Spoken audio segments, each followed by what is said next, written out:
to an episode of Columbia Gorge Locals. My name is Joy Reyneke. I am your host. I have a special guest with me today who is a local business owner. Usually I do have a first question that I ask everybody, but yours is going to be, how do you say your last name? Reyneke. Joy Reyneke. So pronounce all the E's as A's. It's Dutch. You could have given me 50 tries and I would not have done it. It's okay. At this point, it's just pure entertainment for me. So. I love it. So where does your last name come from? So it's actually Dutch, but I was born and raised in South Africa. And so it's probably Dutch descendants coming in from South Africa, so from my dad's side. You were born and raised in South Africa? Yeah. How long were you there for? I was there till I was almost 12. So I think like a week before I turned 12, I moved. But I went back for the summers for a while. Oh, cool. But yeah, so I mean, raised meaning like my childhood, informative years. Yeah, makes sense. So what, were you in a city or, I think when I think of South Africa, I think of 20 different things. So what was it like where you were raised? Okay, so we moved around a lot, but I was born near Johannesburg in a little suburb area called Kempton Park, and then we moved to the coast, on the east coast in South Africa, and it was called Margate, and it's near Durban, which is a pretty big city, but it's actually very similar to the circumstances that I feel like I live in right now. But it was a small town that had some tourism, but it was mostly agriculture. Very cool. Yeah. So where'd you go after that? So we moved after my father passed away. My family, my mom, my sister, and I moved to Utah. Mm-hmm. And we lived in a very small town outside of Zion National Park called Springdale. And we lived there for, I don't know, about a year and a half. And then we moved to St. George, Utah. And I went to middle school and high school there. Well, mainly high school. Yeah. So why Utah? Did your mom just throw a dart and that's where it no, landed? my mom is Mormon. Gotcha. Okay. So she was called to Utah. Okay. So yeah, so we moved to Utah so she could be with her Mormon community. Gotcha. Okay. Yeah. Makes sense. Yeah. So only there for a little bit, then what? Well, and then I went to college at University of Utah, and then after that I went military, and then bounced all over the place, and then got into photography, and I know that's one of your questions, and bounced all over the world then. Yeah. So you have an incredible story, and I feel like every time I talk to you, there's a new part of it. I know. It just sounds like I'm the most ridiculous person ever. Where you're like, yeah, I lived in Acapulco for 20 years. I thought you've been here the whole time. No, it's what's interesting is that this is the first time in my life that I haven't moved around, like living and working in this area. Yeah. And I freaking love it. I think it's the first place where I could be like, yeah, I could probably live here for the rest of my life. That is so awesome. And people always ask me like, well, where's your favorite? You've traveled all over the world and you've done all kinds. Like, isn't there a better place to live? And I was like, this is great. Yeah. This is great. Yeah. So, I mean, I think people either absolutely love it or absolutely hate it. There's no in between, but most of the people that I hang out with and I know, we all love it. Right. It's cool. You're going to have quirks, you're going to have issues, but you love it. That's anywhere. Yeah.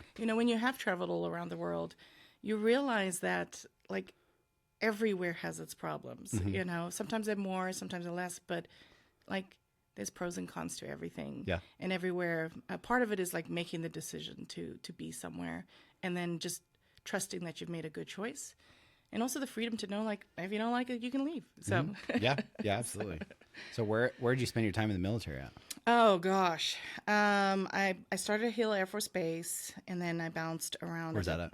It's in Utah. Oh, gotcha. It's just outside Salt Lake City, and then I've bounced Seoul, Korea. Then I did some. I did a little time in Germany, and then I also spent a little bit of time in Nellis Air Force Base, which was in Las Vegas. I thought I was going to do it for the rest of my life, be in the U.S. Air Force, but unfortunately, I don't know. But I've had a nice full life already. I'm only like 45, and I feel like I've lived like 10 different lives. So 10 compared to me. I've been like 2 places. So after military, then where? So after military, I actually went back to Utah to go to school, and I decided I wanted to do fashion photography. And so I lived in New York for a little bit and did some fashion stuff there. I interned there and then came back to Salt Lake City to open up a studio. And then I just decided, I was like, you know what? This is not what I want to do. Yeah. Like I fought some real depression back in the day, my early 20s and my teenage and the way I decided to fix that was to pack everything up and dedicate my life to doing travel and journalism. So I shot photography. I did documentary style photography for a while. I lived in Nicaragua. I've lived in Mozambique. I went back to South Africa. So did you get into photography or fashion first, or was it a mix of both? So I have always really done photography low key. But once I started realizing I had to leave the military, I had no other skill sets. And I was like, what am I going to do for the rest of my life? And I was like, the only thing I kind of a little bit know what to do is photography. And I did not know that you could make money in photography. Yeah. So I just do what because you loved it. I did it. So I did some research, old school research, because I'm old. And so I decided to... do you have any stones on photography? Right. I'm like, do you have any tablets from the 6000 BC? Some caveman drawings. Yeah, that guy's Greg. He'll pull the rope up for you. That's the elevator we use. Just head to left. Some Flintstones action. No, I honestly, it was a great... I didn't think of it then, but... I'm so grateful I leaned into it because, man, it's been on a journey because there's so many different types of photography.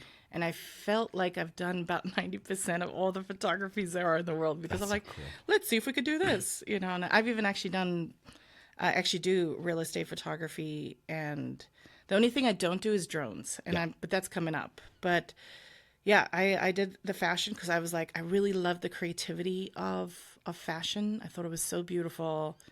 I loved everything, like the clothes, the makeup, the styling. But the culture, especially back in like the 90s, early 2000s, was super toxic, and I wasn't emotionally prepared for that. Sure. So going to do journalism was really like the most opposite thing to do, but still stay in photography. And what was interesting is I've done like a million other jobs in between all that, because being a traveling photography, there's no money in that. Well, like at least I didn't realize there was money in it. So I've done everything from bartending to being a manager at Victoria's Secret to, anything and everything. Rafting, raft guide, just anything that would, Were you raft guided to shoots?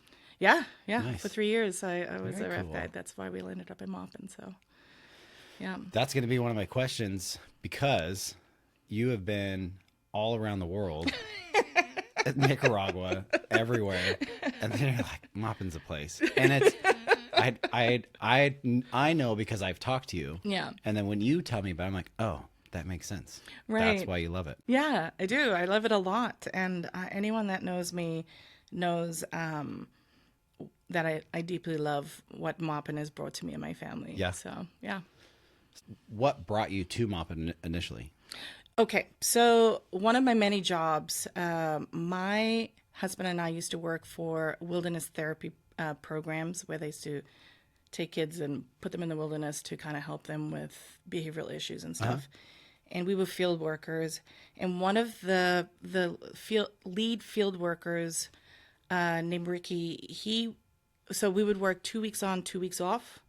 It was great. So we could keep traveling. So we never had an apartment. We would just work in the field for 2 weeks, and then we would come out, and then we would travel for 2 weeks. Oh, wow. So people always like, how did you travel to so many places? And I'm like, we just couldn't afford an apartment, so we just decided to travel the world. Bus tickets were cheaper. I don't know. It's true. Tickets, you can get like plane tickets for like $69 sometimes if you play it right. Well, at least back in the day. But anyways, his our friend Ricky, when he came out of the field, would go rafting, and he would guide on the Deschutes River and the White Salmon, and just he was with us. He was with a company which is with the company my husband still works at. But so he invited my husband to come be a guide, or maybe even just like go on a trip. And my husband was like, whoa, because he'd never really been on a rafting trip before, was just like, mind was blown.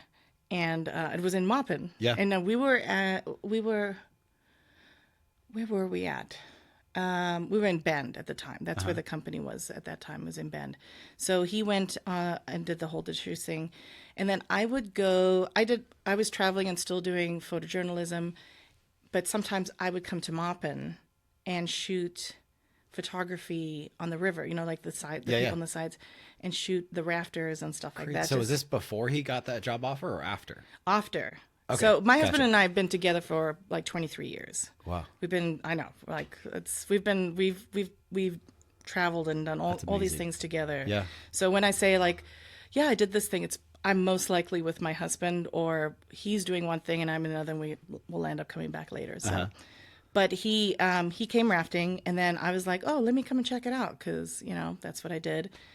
And it was wonderful to be like, wow, this is so interesting, and what a cool culture. Yeah. It was laid back. We spent a lot of time also in Hawaii during winter. Pretty similar to Maupin. Yeah. It's totally the same. Totally the same.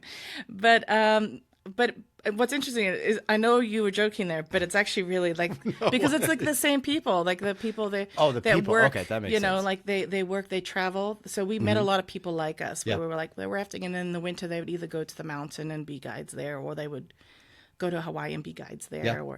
So like, it's very surprisingly, the vibe and the culture is very much the same. So cool. So did you and your husband have a conversation at one point where you're like, this is the place, or was it No, actually, what was so crazy is that, so on our journey, we were spending time in Hawaii, but every summer, my husband, no matter what, for the last, I don't know, has it been like 15 years now? No matter what, would go and do a small stint on the Deschutes River and go guide. So no matter what I was doing, where I was at, he would come to Maupin, and that's what he would do. So I only guided for about 2.5 years. So, and then I was like, because I like, to keep me in one spot is very hard. Yeah. Yeah. But my husband, and something about my husband is that he's not particularly a very loud person. But when he's on the river, there's something about the river that brings out the absolute best, like, loudness about him. Oh, cool. I can hear him coming down a corner on the river, and there's the joy that he brings to people, and how much he loves it. Yeah. Like, I was like, if I ever have a family, I want my son or my daughter to see that. Oh, that's awesome. So not until I got pregnant, because I was never going to have kids. Yeah. And then I got pregnant, and we were living in Alaska at that time. I was actually a cop in Alaska for 3 years. I know, right? So I was a cop in Alaska for 3 years, and then I got pregnant, and we decided, I was like, well, why don't we go through my pregnancy, we'll go to Maupin. I'll go work as a receptionist in shoot photography at for River Drifters, which is the company my husband works for, and they're awesome. Go ahead and do that, and then we would make the decision if we wanted to have the baby in Maupin. And then at the end of the season, we were like, well, we've never tried a winter in Maupin. Let's see what that's like. Yeah. And we were like, and it's like it's so completely opposite. It's a different town. It's a totally different town. And we were like, dude, this is awesome.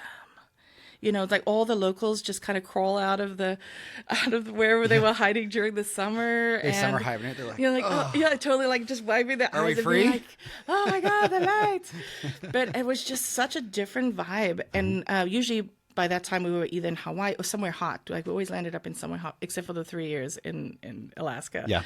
But I was like, dude, I think let's have the baby here. Let's so cool. let's maybe do a year.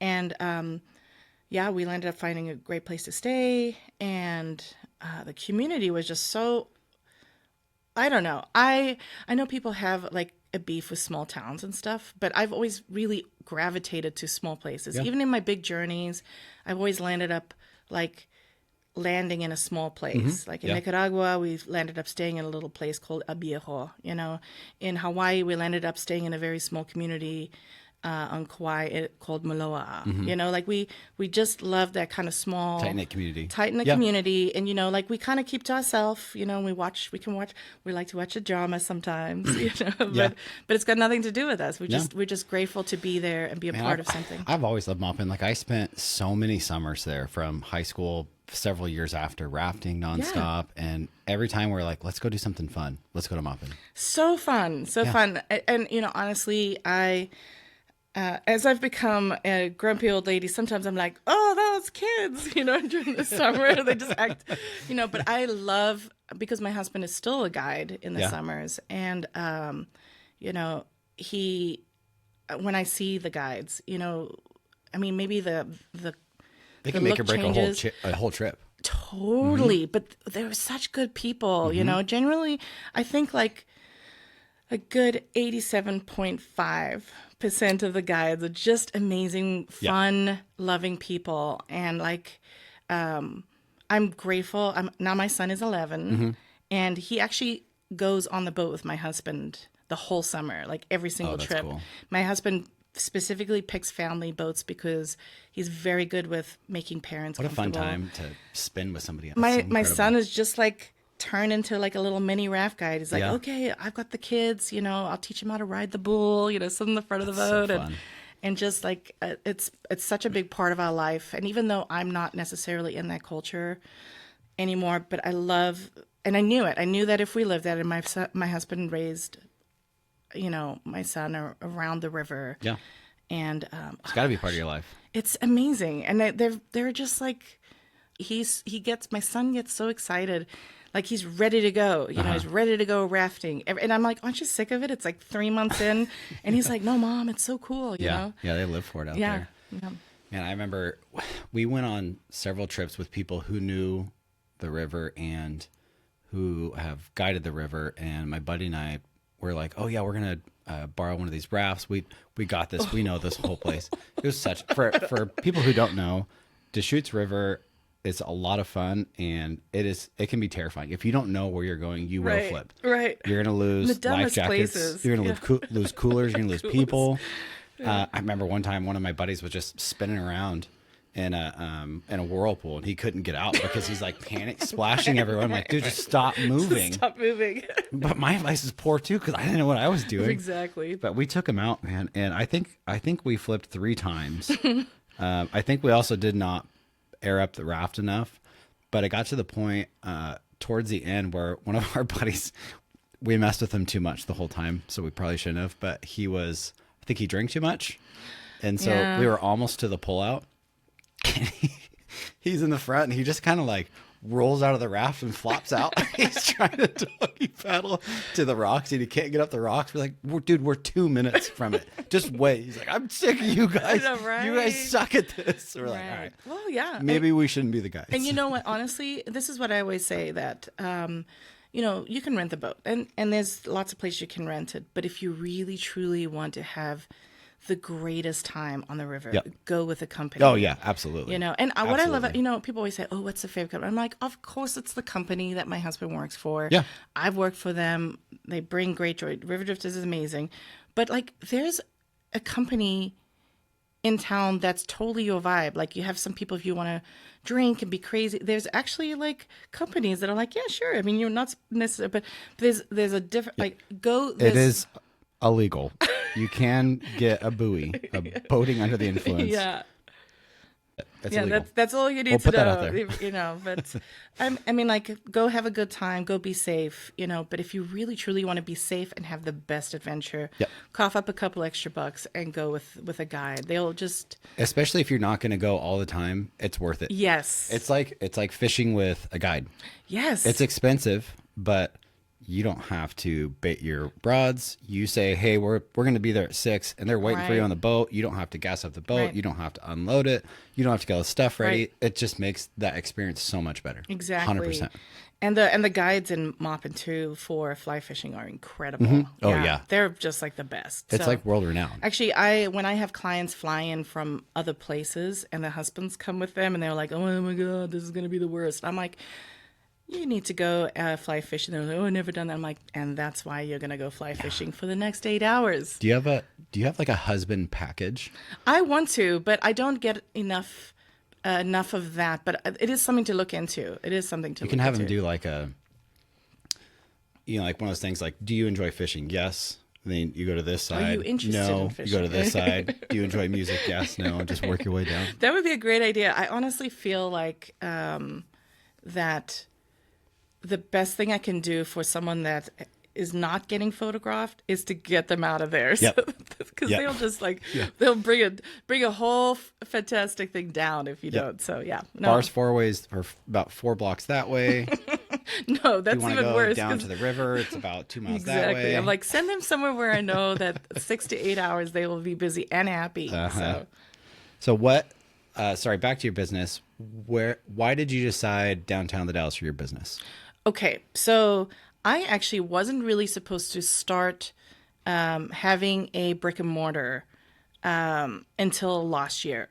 So I had a kid and I was like, I'm going to wait till he's 10 and then I'm going to go ahead and then, because I'm going to spend my time with, well, I was at, there's a really great restaurant called Enzo. It used to be called Kino's back in the day. And I was there, and I was just before I was going to a wedding. Me and my assistant were there. And we looked across the street, and I saw it was the old gaming place. And I looked across the street, and now when you look at it from outside, it doesn't look like anything. It's just dark, and it's low, and it doesn't look that big either. It doesn't look big at all. Now, I promised myself I wasn't going to look yet because it was 2019. And I was like, I don't want to, I'm not going to look because I just can't afford it, or we just don't have I want to make sure that my kid is I want to be a good mom. Well, so I've written out kind of my dream place and what I want from it and what I want to do. And I wanted to create this big experience with all the things that I've done, like fashion. I wanted a full wardrobe. I wanted a full studio. I wanted a space where people could go and relax while maybe other part of their family could, while they were doing their shoot. I wanted to create a full studio experience for my clients because I really feel like the experience that a lot of people have is not great. They're terrified of it. And I wanted to create. So I had this idea and I was like, God, this is going to be so crazy expensive. Well, I see that, and it's a handwritten for rent, and I'm like, I don't know why I gravitated because there was nothing appealing about it. But I was like, hey, let's just go look across real quick, and I walked over. Am I allowed to swear? Yeah. Okay. So I walked over and I look in the back, I kind of cuff and I look inside, and it is massive inside. And it is, you've seen it. It's misleadingly massive. It's misleadingly massive. And I look over and it has the stairs and the second floor, just like I had a plan in my, and I look over at my assistant and I was like, fuck. She looks at me and she's like, what? And I go, I have to call my husband right now. And I'm like mad. I'm like, my face is red. If you ask my assistant, she'd be like, you were like furious. And I called my husband. I said, so do you know that whole dream about the building and the space that I've spoken to you about? And he was like, yeah. And I go, well, guess what? I just found it. And he goes, well, it's really soon, right? And I was like, I know. And I was like, so mad. I was so mad. And then this man is got the patience of a saint. He is so kind and so sweet, and I can't believe I have him. Honestly, he is just the best. Anyone that ever comes in knows how much I talk about my husband. He is. I literally came to my studio this morning and didn't realize that he cleaned the whole thing. Aww. I mean, I was like, when did he have time to do this? That's so sweet. He's just this kind person that is always so thoughtful. So anyways, I'm talking to him and I'm mad because I'm like, he has this building, blah, blah, blah. And he was just like, let's do it. Yeah. And I was like, well, I don't know how much the rent is. Like, well, call them right now. And then I called and I spoke to the guy and he told me how much it was. And I was like, are you freaking kidding me? Yeah. So initially, my husband's like, let's just do it. Let's go for it. You know, we'll pull some stocks and we'll just go. Because the building was super gross. Yeah. And we knew that we were going to have to throw a lot of money down to make it like luxury photography studio, you know? So I actually landed up not getting the building initially. Oh. Like I didn't know someone that. else called. I know. So someone actually called and said like, oh, we want to do, and the person in charge of it was like, well, we're going to go with this retail because, you know, we need more retail. You know, photography places don't usually last. Yeah. Which I'm like, but it's me. Yeah. I'll do great. It's me, Jessica. Well, what was interesting, after he said that, I was super unhappy because I was like, oh my gosh, like I got the feeling, like I was supposed to have this place. Well, my stepfather ends up passing away. And I end up having to go back to Utah and I spend a little over a month helping my mom. So it wouldn't have worked out either. Well, I come back and then maybe a month back, I get the phone call from the landlord. It's like, hey, the retail place didn't work out. Are you still interested? And I said, well, all those things that I wanted that you didn't want to give me, I'm going to need all those things. Yeah. Yeah. And I ended up getting the place and and it's been it was interesting. It's 2020 and we opened up literally 2 weeks before COVID shut everything down, which ended up being okay. We pivoted real hard. Yeah. And, you know, when you start a business, we knew that for the first 3 to 5 years, like Scary. you're not really making money anyway. So we were like, Yeah. like this is just gives us a good excuse. But I will tell you, the community was really good to new businesses that opened up. There was a lot of like scholarships and grants and stuff that really helped us. And that's also a reason why I'm like, because I've had opportunities and people offer, hey, you should move to Los Angeles. Oh, you should move. And I'm like, you know what? This community's been good to me. Like, let's just. You have guests. I mean, I follow your Instagram and your Facebook, and you have guests from everywhere. Yes. Everywhere. It's been like weirdly cool. Like, I'm just Yeah. like, oh, you're coming in from Ashland? Are you coming in from Seattle? You're coming in from New York? We had someone come in from North Carolina. What's the farthest somebody's traveled to get to there? New York for sure. I mean, well,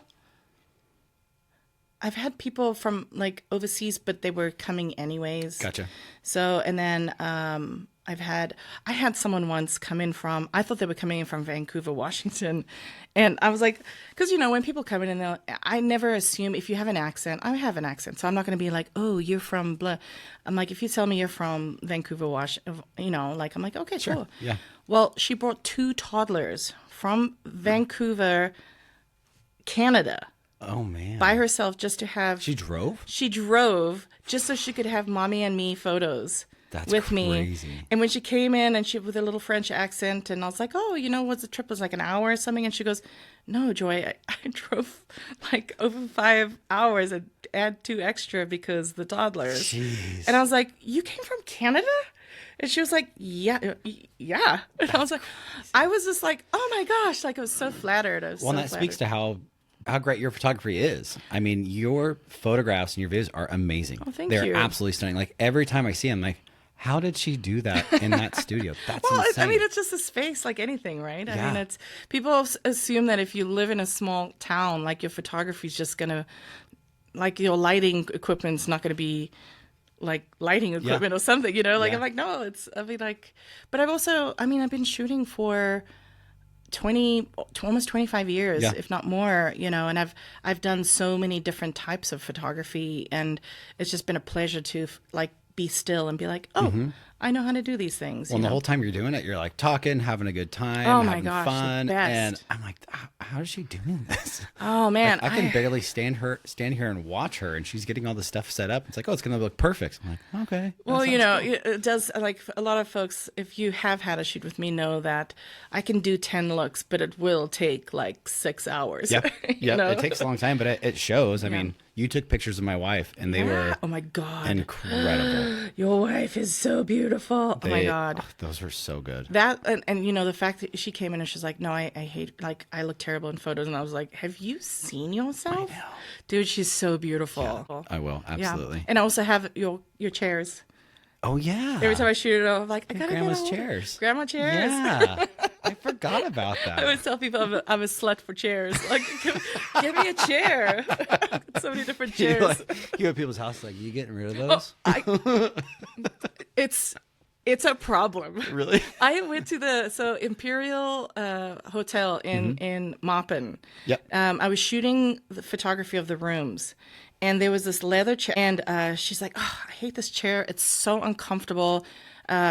She's like, "Let's take it out of the photo, because I just think I'm gonna get rid of it." Yeah. And I was like, "You're getting rid of the chair?" And I'm like, are you gonna sell it? Or are you going to give it away? It's just like, what are you talking about? I was like, so I'm going to need to know if I can own this chair. You know, so literally it was like force this sweet owner Force this sale. to be like, I'm going to take this. I'm going to take this chair out of your way because, you hate it so much. So, anyways. That's so funny. Well, so I forgot to ask you the first real question. Do you believe in Sasquatch or Bigfoot? I love this question so much because so I lived in Alaska. In the bush, like not like Anchorage. I mean, no road system. Plan to get there? Only way to get into it is by plane. And so I was a cop there, and my vehicles, I did have a Jeep that I used, but honestly, it was useless most of the year. It kept getting stuck in everything. So we usually patrol on snow machines and ATVs. I thought you were going to say, like, I rode piggyback on Bigfoot. Like, as a joke. I thought that's where you were going. But this is the thing about, the Native community there, incredible. They strongly believe in hairy man, which is pretty much another variation of, and they do this thing when you go into any building, there is a knife on the entrance of the door jamb. There's always a knife. So when you walk into any home, and so I actually ended up moving into a converted clinic. And when I walked into it, every like entrance of it, there was like this butter knife that was shoved in. And so I've traveled enough around the world that when you see something consistently, you don't touch it and then you just ask questions. Yeah. So like you don't like you just there's juju. There's juju in places, and you just don't mess with the juju. So there's this thing that a lot of people will that believe that if you don't have that, it gives if you don't have a knife, there's a possibility that the hairy man can come into your space. But if you have that, it'll stop him. Interesting. And I might be wrong too, like because there's so many different variations of it. But there were times where I was like patrolling at nighttime, and I was like doing a foot patrol, and I would hear like this like little whistle or something, and then like something throwing. That's kind of like the telltale of like, or there's like a really stinky smell. And I like, and for me, I was always like, oh, that's a bear, because bears have a very stinky smell. But it wasn't. It was like, it wasn't the same smell. And I would just be like, and then you'd hear like kind of like movement, and then but it's Alaska. You're like everything here is trying to kill you. Like 100%. The stories, especially when the elders started talking about them, you're like, I believe you. And that thing is too. Like, I mean, who am I to say that there isn't? I always say, I'm like, there's 1 million acres right across the river that, I mean, there's vast majority of just covered places. There's valleys people have never been in. Right. I just tell folks, I'm like, if you feel in your family and their stories and stuff, it might come from something. So like, I'm not going on a big journey to go look for hairy men, like I'm that about everything. I'm like, I'm maybe not journeying into finding, evidence, but like, who am I to say that it doesn't exist? Yeah, like there were moments where I was like, I'm not going to go looking, because what if you think he's not there and you're wrong? Exactly. Right. That doesn't sound like a fun place to be in. That sounds like the worst. Yeah, no. So I'm kind of like a, shall we say, an agnostic to Bigfoot. Like I'm like, if he's there, good for him. Good on him, know. But if he's not, then good on me. So. Okay. So what do you love most about living in the gorge? Oh man, just how ridiculous the weather is. And that ties in with one of the questions. So I am kind of renowned for my photography and being in weather sometimes, because sometimes we'll get wind that's not just like, oh, it's blowing, like it's blasting. It's miserable. And I'll be like, oh, let's get my 14-foot tulle skirt on someone and with long hair, and let's go do pictures up in Rowena where they're just being tossed around by the wind. It's going to be so beautiful, It's so cool that you use it to your advantage. Yeah, I mean... So before we started recording, you said it was raining one day. Oh, yes. So just the other day, we had a lot of rain. And so I do this thing in studio. I have a rain booth where I actually create rain indoors. And I shoot photography. And it's very cool and interesting. And I had this one lady come in, and I was like, hey, for the last shot, let's go in the rain. And I'll set up studio lights outside in the alley here. And it'll be like a rain booth, because she said she wanted that. But I was like, dude, I am not setting up. It takes like 2 hours to set up the rain booth for one look. It's not happening. Like, it has to be an event if I do that. So I was like, it's going to be cold. Yeah. But like, if you can do this for like 2-3 minutes in the rain, I'll set it up. We'll do the photo shoot, and then we'll go in and you can get changed and go home. Like, and it was so hot, like, because it was a really ridiculous. What a way to adapt. I mean, use it all. I mean, like, if you could use your environment for free, like, and have less work to do. I mean, it sucks because things get wet and blah blah blah. But I mean, whatever. That's the look you're going for. That's the look you're going for. That's the look you're going for. For snow or whatever. I love. So I'm a little bummed that we don't have big snow this year, because I have a drag queen that has this huge gown, this red gown, super like provocative and just lovely, and she's got this big hair, and I had this idea of shooting photos in this, like, on one of those like foggy snow days where she's just standing there like looking fabulous, cool. And but there's no snow, so I've got to go hunt it down. Now I know there's snow up in the mountain, but like, I don't want a mountain. I want like just that field. I want 2nd Street. I want 2nd. That's right. So I was doing, I could be completely wrong on this, but I was thinking about the other day, like, I don't remember the last time it didn't snow for a whole year. I did some research. Oh, yeah? I mean, ChatGPT did some research, and I read it, and now I'm regurgitating what could or could not be the truth. Right. It said that it can't find a single time where it has not snowed for 365 days consecutively. Right. And the last snow that we had, I think it said mid-February last year. So I have a feeling that we're probably just going to have a very big late snow drop. Just get dumped on. Yeah. I feel like we will have it. I just feel like sometimes like seasons are kind of pushing, they're just a little bit different, because it was pretty warm. Like, usually here it starts cooling down in let's see, August. Usually around November, something like that. Yeah, something like that. It starts really cooling down, but I felt like it was pretty warm all the way up until almost December. Yeah. So, I think maybe our seasons are just shifting. I remember back in like 2013, my buddies were going to take me to Reno for my birthday. We're going to drive there. Did not snow. I mean, maybe a couple inches. And the day of my birthday, it dumped like 2 feet within a couple days. Right. So we got to Portland, and we just partied down in Milwaukee, Oregon for a couple of days. Right. Because we couldn't go anywhere. Yeah. It was dumped. Yeah, and I don't even know, like, is ODOT even a transportation? Are they even like, what are they doing now? They're just like driving around sweeping and stuff, I guess. Yeah, that sucks. Cleaning the streets. And I'm sure they're loving it and hating it at the same time, because overtime. That's got to be miserable on that plow for hours and hours and hours a day. I don't know. I feel like just putting on like a romance novel and just going out would be like the greatest job ever. Just like all day listening to slutty novels. Just be like, let's do this. My love met me in the snow. He was wearing not. Oh my gosh. I'm going to have to give you some better material. Okay, I've never read one. What's your favorite non-chain place to shop? Okay. Huge fan of Vibe Consignment. They're pretty much right across the street from me. I use what's really nice there is they get such nice quality clothes there. And so a lot of people don't realize this, but I have about 400 pieces of clothing in my studio at this point. Like everything from like boudoir looking stuff to fantasy to like just glam. I don't think I've had 400 my whole life. Oh, I haven't either. Like Like, this is not like True, yeah, it's things not I yours. wear. Yeah, So, for your clients. like, I'm like definitely having the best time dressing everyone up. Yeah. You know, like, Yeah. I'm like, you are a doll today, and today we're going to put you in this. But I have a lot of great pieces from there, and I do love. I mean, I know they're called Vibe, but like they got a great energy there. I love the owner. So that's probably one of my most favorite places, and I send my clients there, and they love it. I gotta look at. So I'll shamefully admit I have not been in there. I've been in the back. The back. What's it called? Back 9. Is it the golfing? Yeah. Yeah. Well, that's run by her partner. Right, So, and I love that. So yeah. my buddy and I are going there tonight. Actually, That's amazing. yeah, it's so cool. It's the only golf simulator in town.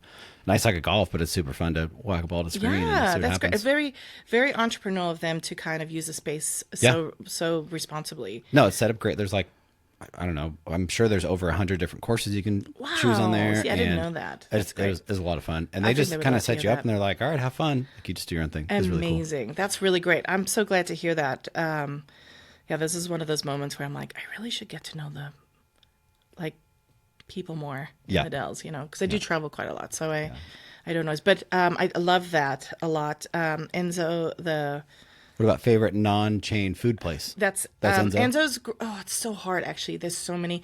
I love them because they have this Italian sandwich that is to die for. Oh, I love an Italian I'm gonna throw out a sandwich. couple names because I really feel like it just depends on the vibe. Like, but I love the farm stand. If me you're too. feeling very vegan-y, you know, like there's days where I'm like, you know, I don't really want to eat meats, or like they have a really great options in their little deli there.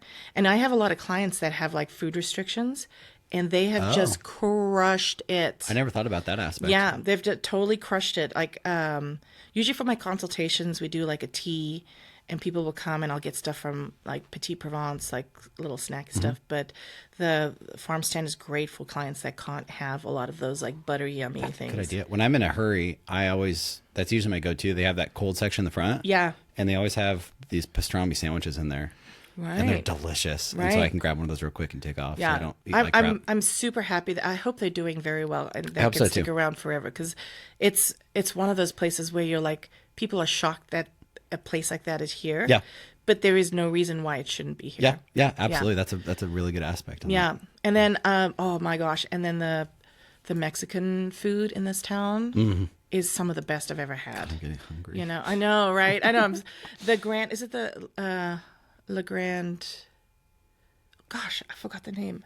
They have the best nachos with brisket. Uh-huh.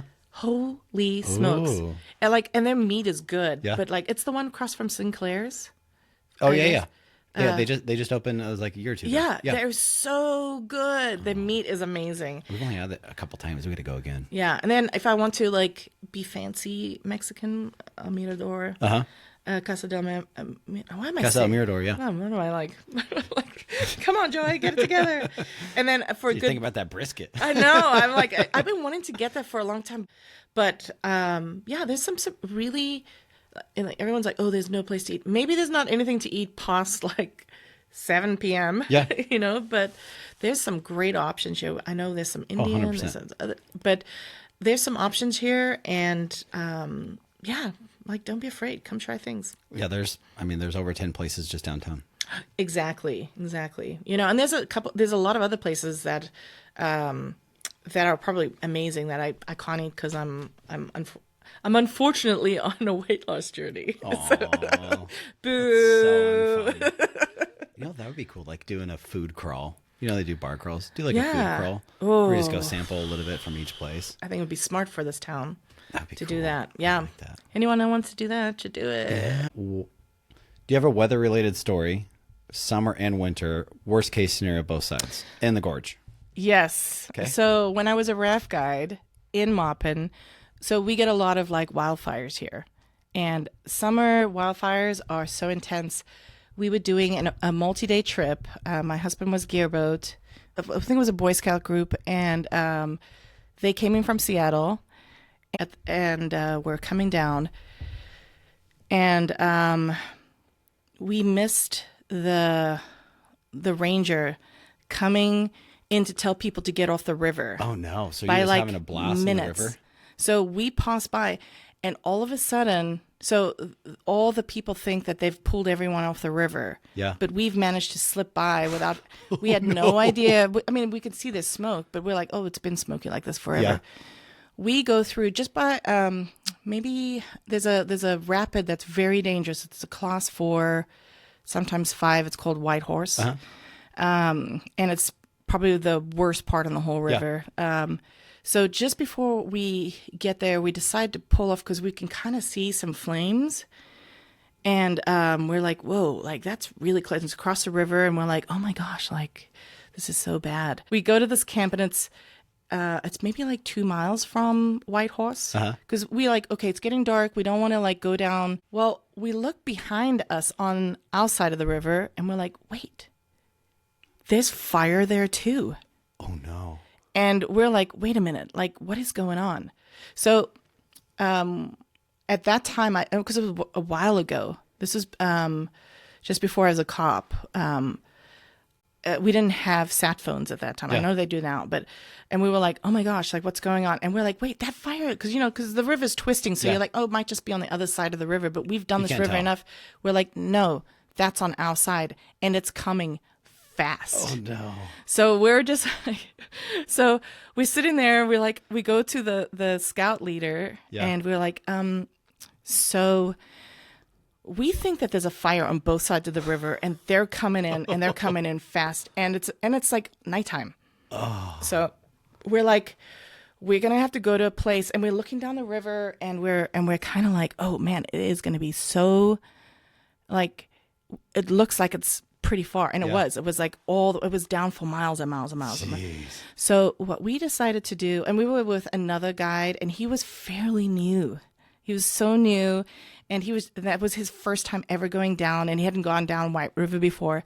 So we make the decision to pack the boats up in the dark and pull out our headlamps and as many lights as the kids have. And we're telling them, okay, so we're going to have to go down White Horse. My husband's got the gear boat and we weren't married at the time then either, but he's going to go down first and he's going to, and so if you know anything about being in fire and smoke like that, is you can't really see further than like maybe 5 feet. No. And we're on the water and there's like, it's like very intense, even just being on flat water. So we actually landed up going down White Horse, completely just with these kids of like these Boy Scouts. Were they like terrified? They were absolutely. They were crying. They were crying. God, but you know what? We were so calm. We were so calm, and I felt so. So something to know about me is that I thrive in chaos. That's why I love like just having my photo shoots can be like so crazy sometimes. Throw and I'm just like paddle. You're all keep paddling. Kids.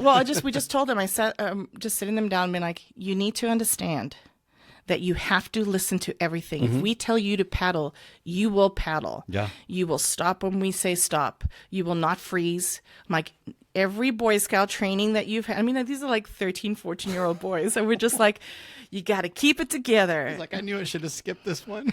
Right. We were so calm though. And then my friend, that was the guide, he was freaking out. And I was almost like, we were like, slap, keep it together. Before you get, I'm like, you have to fake it till you make it. I'm like, he's like, I don't even think we can see each other. Out, they're going nuts. Yeah, totally, right? And well, you know what's worse is when adults see other adults that are supposed to be in charge freak out, then they're the worst. Yeah. We were so calm, and we did such a great job. I remember the pet mouse in the back. Yeah. I mean, we scraped over a lot of rocks, but not anywhere near the oh shit rock, the one that's the killer, you know? And we went down, and I mean, we were just like 2 forward, stop. Like we were just like back forward and whatever the commands have been. It's been a bunch of years, but like it was such an intense like experience for all of us. But we landed up getting past White River, and we slept next to the train tracks. Like pretty close because we were like, okay, because there's all rocks around here. So, and we landed up getting past it away from the fire, and then we found a little spot where we couldn't see flames, and then we just stayed up all night. But like that's like we think about that and being like, okay, that is probably one of the most extremes. Now what's funny is that guy is actually my stockbroker. He's like, whatever you want, Joy. We're going to hook you up. So when we moved to Alaska, we stopped in Seattle, and he set us up with our first, like, because we knew nothing about stocks. Yeah. So it was like, your first $500 comes to me. Oh, and yeah, I'm going to save set his you up. life. I mean, like, literally my business is open and is successful because of him and him setting us up. It's the same guy that we helped, and he was like, cool. anything you want, because he was just like, he was just so blown away by that experience that we were able to pull it off in such a calm manner. That's so amazing. So that was like my summer one, and then the winter one is, I don't know, like it's always, I always say like I love my Subaru because like, I'd imagine it'd have to be on the pass. I always drive to Maupin, and no matter what, I always try to go home. Yep. No matter what the weather is, I'm always like, would go 20 miles an hour. And there's always like these cars that have spun out, and I'm like, like driving and just being like, you guys got to get a Subaru. But I mean, like being snowed in, losing electricity. But honestly, like, I loves me a snow day because it's like forces me to be like, you will be home with your son. Yeah. And you're going to have the best time. And we go sledding, and the whole community comes together, and we're all first just snow's playing. the best. Oh, the best. Oh, I love it so Good much. snow. So I love letting the dogs out in the morning. There's snow on the ground, and there you just hear the silence, that snow silence. the crackle, like it's like a quiet noise. You just can't help but smile. You're like, this is gonna be a good day. This is gonna be a good day. Yeah. Shoveling, not so much, but the rest of it's gonna be. But that's why you have a child. It's true. Yeah, he'll do it 6 times. Right, exactly. That's what's nice about living in Maupin is the kids are so kind, and they're just like amazing. So it's like living in the 80s. Yeah, It's so great. Heck yeah. What's the most P&W thing that you've ever done besides live in Maupin and buy a Subaru? So my husband, so like everything. So my husband and I used to do stand-up paddleboarding on the river, and my husband actually started surfing on standing free waves, and he started doing it with his boss, and they're amazing athletes. And my son now at 11 is doing it with them, and he's like amazing, like just crushing it. So like, I feel like that is so PNWs, having a kid that's like really into the outdoors, that's into water, and I'm there, I'm like shooting photography of him, just crushing it, and my husband like playing on the water like that. Well, yeah, and imagine going back to New York and talking to my friends. You're like, what does your son do? You're like, oh, he walks down to the river and paddleboards. And just surfs. Like, what? You know, it's just so crazy. And it's like parents will freak out. They'll be like, oh my gosh, because it's a freestanding wave. Yeah. And it's fast, and he's just like surfing, but he's got a life jacket on, he's got a helmet, he's got a wetsuit or dry suit depending on whatever. That is so cool. But it looks like, if you've never really seen something like that, you're kind of, if I can just see parents being like, you're crazy for letting your child do that. That's crazy, you know. But I'm like, no, dude, I grew up surfing in South Africa. Yeah, and it's a way to do it. you know, That's so cool. Yeah. So that, I feel like just being outdoors and doing things, or even just like I'll drive to Portland to go pick up stuff at the photography supply place and go stop and go do like a 1 mile hike at one of the random things, and then be like, and then get back in your car, and like you get back in your car and you go and do your things, and people are like, oh, what did you do today? I'm like, oh yeah, I walked for a mile around this waterfall. It was great. Yeah.